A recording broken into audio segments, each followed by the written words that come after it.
За би одоо яг өөрийгөө яаж байгаагаар нь хайрлах гэж хичээж байгаа вэ гэхээр зүгээр л өөрийнхөө ингээд байгаа бүх юмдаа хайртай байх юм билээ. Би турхаараа юм болно гэж бодохын оронд аа миний одоо байгаа нь хангалттай. Би одоо байгаагаараа юм үзэсгэлэнтэй аа сайхан хөөрхөн одоо юу гэдэг эрүүл аа надад хоёр нүд байна. Аа ямиг үнэрлэх хамар байна. Өөртөө таарсан хөөрхөн уруул байна. Аа алхаад явах хоёр хөлтэй байна. Гэх мэтчнээ өөрийгөө ингээд баг багаар ингээд юм өөрийгөө хайрлах мэдрэмж төрж эхэлдэг юм байлээ. За тэгээд энэ болохоор миний багшаасаа турсан зүйл юу гэхээр багш ингээд өөрийгөө хайрлахгүй м, ингээд хайрлахад хэцүү байгаад байвал ингээд бүр ингээд шалдан нүцгэн ингэж байжгаад тэгээд ингээд толны өмнө суугаад өөрийгөө ажиглаарэ гэдгсэн баггүй юу? За тэгээд тэр бол айгүй өр нөлөөтэй юм байлээ. Ингээд өөрийгөө ажиглаад ингээ хараад ах тусам ингээд нүдэнд чинь тасдаг юм яа гэв. Бид нар ер нь нэг толин ингээ бүтэн өөрийгөө харах завгүй заримдаа ингээд амьдраад идэм билээ ч тээ. Тэгээд өөрийгөө толинд хараад ингээ яасан чи бүр нэг хайр хүрээд ингээ харахад яасан хөөрхөн хөгөө гэд манай нөхөр ингээ намайг хөөрхөн үзэсгэлэнтэй гэхээр би ингээд итгэдэггүй байсан аахгүй юу. Тэгсэн чи өөрийгөө ингээд хараал ах тусам нэрээ тийм би чи үзэсгэлэнтэй юм байна шүү. Хөөрхөн юм аа. Идэвхтэй юм аа гэж бодогцсон. Тэгээ би яасан гэж одоо ингээд би тайлбарлан ингээ харна штэ өглөө сэрэл те. Тэгэнгүүтээ би өөрийгөө нэг тийм үзэсгэлэнтэй сайхан эмэгтэйгээр ингээд хараад байгаа байхгүй юу. Тэгэнгүүтээ бүр өөртөө ингээд хөөрхөн хогш гэж хэлж өглөө. Тэгээд сонсоход амар инээдтэй ч гэсэндээ хин нэгэн хүнээс ингээд хайр ямар нэгэн юм ингээд хайх хэрэггүй зүгээр тэрийг ингээд өөрөөсөө л эхлүүлэх юм байна. Өөрөөсөө ингээд өөрийгөө чи өөрөө л хайрлна. Заавал ингээд манай нөхөр намайг эсвэл найз залуу одоо хэн бэ дээ хин нэгэн хүн чамд хөрхөн сайхан үзэсгэлэнтэй гэж чи тийм болох гээд байгаа юм байхгүй штэ. Тэгэхээр ингээд одоо бүгдөө өөрийгөө ингээд хайрыг сэтгэлье. Тэгээ хайрлахдаа аа зөвөр хайрлнаа. Өөрийнхөө эрүүл мэндэд анхаарнаа. Mental health гэдэг. Тэр нь болохоор энэ таны дотоод сэтгэлтэй тэрийгээ бас сонсдог болно. Өөрийгөө ингээд бид нэр ингээд завгүй амьдралаас болоод айгүй их нам болгосон мэт юм л ингээд дотор зүрх сэтгэлээ сонсохгүй аа дургүй ажиллаа хийгээл тэ өөрийгөө юм айгүй тийм токсик эсвэл өөртөө юм таахгүй хүмүүсээр ингээд өөрийгөө хүрээлүүлчихэл тэгэл тэр хүмүүсийн стандарт тэр хүмүүсийн ингээд үзэл бодолд ингээд өөрийгөө нийцүүлж амьдрах гад ингээд амар одон төрлийн маск өмсөөд ингээд өөрийгөө ядаргаад идэм билээ. Тэгэхээр би та хэдтэй юу гэж хэлэх гээд байна гэхээр бүх тэр олон ингээд маск тэ энүүд авч хаяад хэрвээ ажил чинь хийж байгаа ажилдаа дургүй байгаа л нь шүү дээ тий. Миний танд өгөх зөвлөгөө бол арай нэг өөр юм хайгаад өөрөө юунд дуртай юм тэг хиймээр байгаа дуртай байгаа юм хийгээрээ бити цаг үрээрээ. Аа цаг үрээлээ байвал хэдүүлээ тэгээд тэ нөгөө хүсэж байгаа тэр өөрийгөө хайрлна гэдэг юм да хөхгүй шүү гэж хэлмээр байна. Тэгээд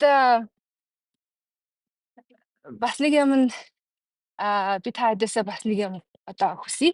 Тэр болохоор ингээд инээмсэглээрээ ингээд инех юм болоог байхад ингэдэг гэд би нэг юм хичээл суугаад бас сонсч ирсэн. Ингээд хүний тарих ингээд чи инээж гинүү аз жаргалтай байна уу үгүй гэдгийг чи ингээд уруулаа ингээд инээмсэглэж байгаа юм шиг юм одоо эсэхэд юу яадаг гинэ. Тарих чинь чамд нөгөө нэг аз жаргал энэ хүн аз жаргалтай манай эзэн аз жаргалтай байгаа юм аз жаргалын гормоныг ялгаруулдаг гинэ. Тэгэхээр одоо өнөөдөр амьдрал чинь хэцүү байсан гэсэндээ ингээ хүний өөдөөс инээмсэглэж сурья. Тэгээд өөрөө өөртөө бас тархиа хураад чамаагүй ингээд аз жаргалтай инээмсэглэе. Тэгээд бас таны өнөөдрийг инээж байгаа инээмсгэл ингээд зөрөөд өнгөрөх хүнийхээ өөдөөс инээхэд тэр бас хүний тэ нөгөө ингээ халтдаг байгаасаа тэр хүнд тэр хүнд бас сайхан мэдрэмж төрүүлдэг байгаасаа гэж би хүсэж байна. Бүгдээрээ эрэг сайхан энергийг нэг нэгэндээ харамгүй хайрлаж амьдарцгаая. Хүн ингээд аа эрэг сайхан байгаад ахаар эсвэл тийм бодолтой байхаар дандаа нэг эрэг сайхан юм болоод байдаг юм шиг санагдаад ах юм. Нэг тийм юм ингээд одоо нэг таталцлын хойдол гэж ярьдаг шүү дээ. Чи ингээд сайхан юмыг манифест хийх юм бол яг тийм сайхан юмнууд чи ингээд чам татагдаад ингээд ирээд идэв юм шиг байна. Өнөөдөр ингээд бичлэгээ хийндэ гэж төлөвлөөд ингээ гадаа гарч ирсэн чи хартаа тэнгэр юм хөө. Ингээд аа цэлмэг тэгээд гадаа бүр цагаагаар айгуу гоё байна. Өөр цаанаас нэг инээ төрөд. Би ингээд аа YouTube сувг хийнэ гэдэг байгаа чинь аа өөрийгөө хайрлаж байгаа юм нэг хэлбэр байхгүй юу? Аа яагаад гэхээр би ингээд хиймээр байгаа юмаа хийж байгаа юм. Нэгдүгээрт.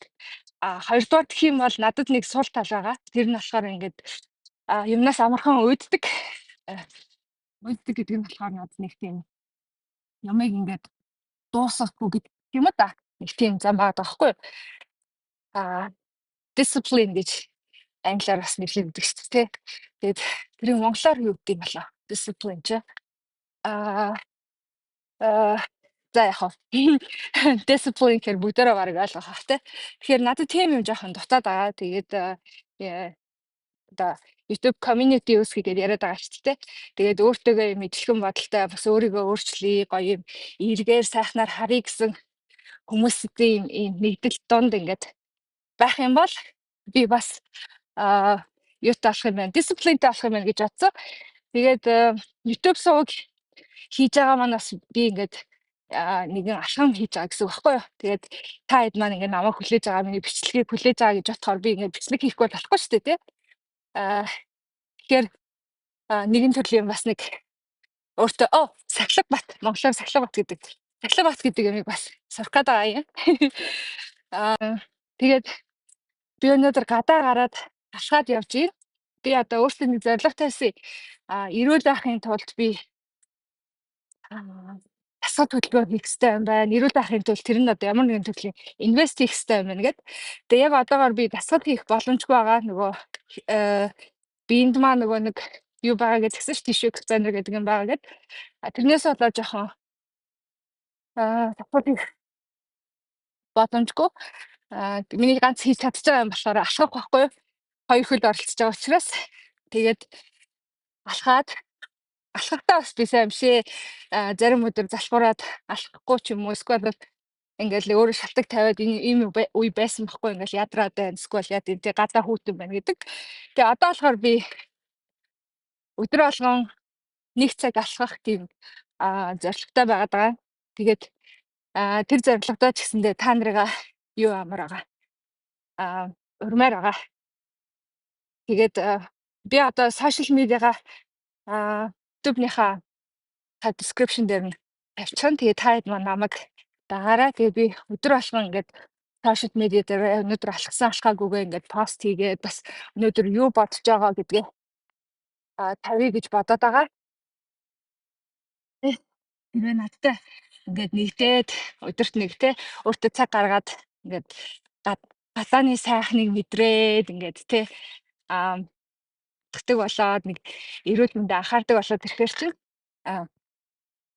өөрчлөлт гарна шүү. Сэтгэл санаа чи сайхан болж эхэлнэ. Тэгээд чичирдсэн маа нөгөө нэг гэртээ сууж байгаа ээжүүд байгаа штэ.